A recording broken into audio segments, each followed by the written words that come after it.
let's talk about some theorems in Calculus 1. In particular, I want to talk with you about 4 theorems that come from the chapters on limits and derivatives.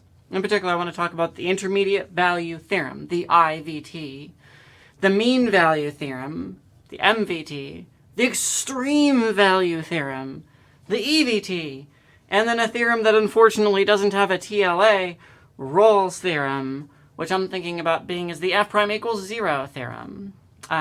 So all of these theorems are statements about when you have f, a function, that's continuous on a closed interval.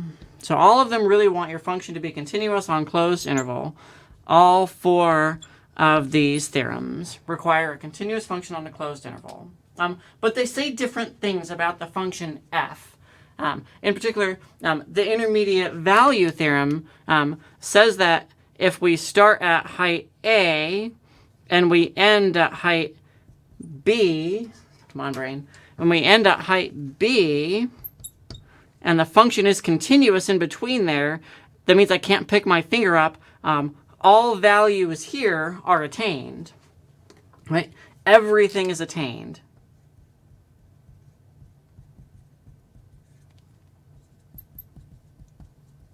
Everything is attained. The function takes on every value in between A and B as it passes from this point to this point. It's because it's continuous. You can't lift up your pen or your pencil or your crayon or whatever it happens to be.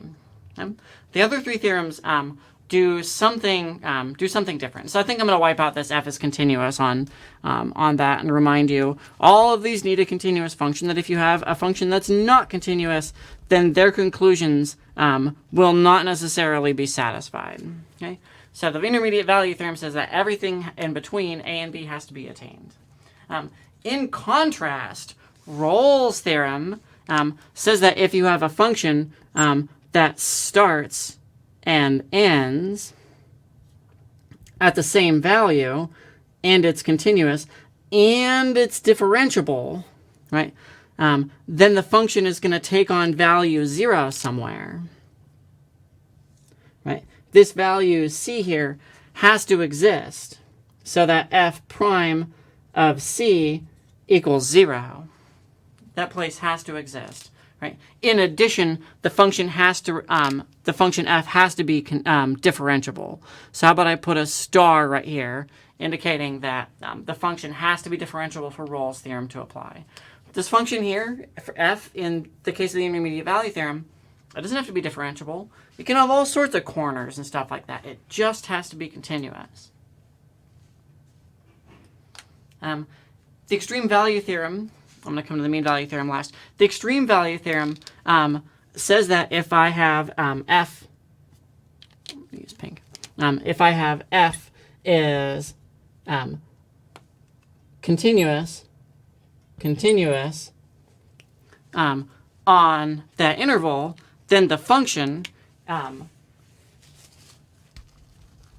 if the function has an extreme value, if the function has an extreme value,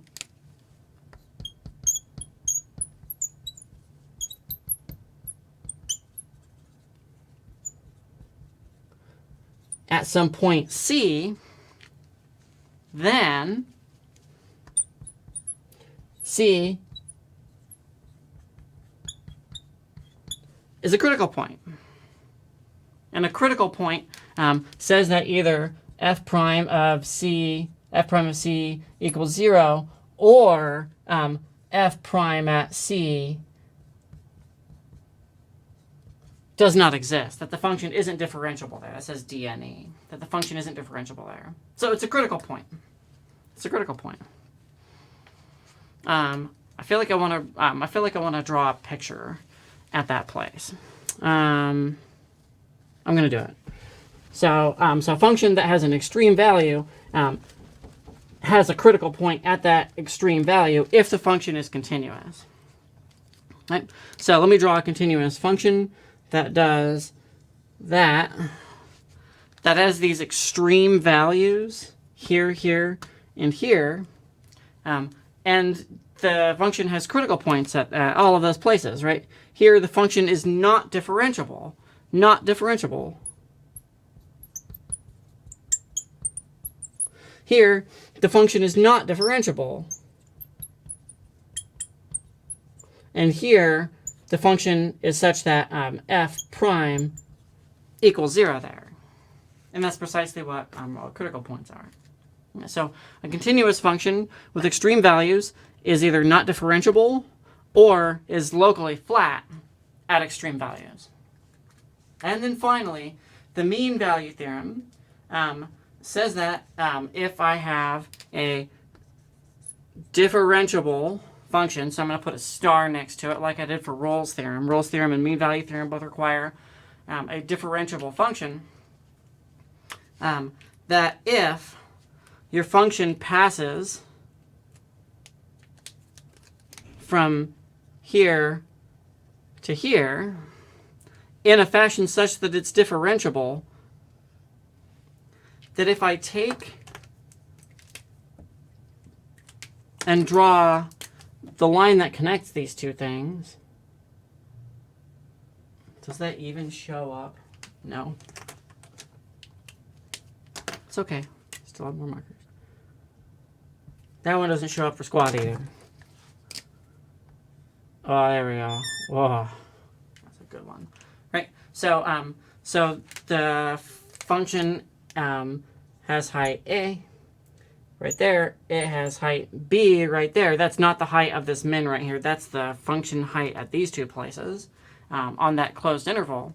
So if I draw the line segment connecting them, the function has to have a point inside of this interval that where the derivative is equal to that. So if I point those out to you, hopefully you'll see it. There's one there, and there's one there. And those values had to exist by the mean value theorem. Right?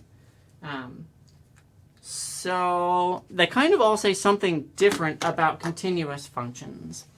Continuous function is going to take on everything between any two function values it takes on. This one says that a continuous function that has extreme values is going to have critical points at those extreme values.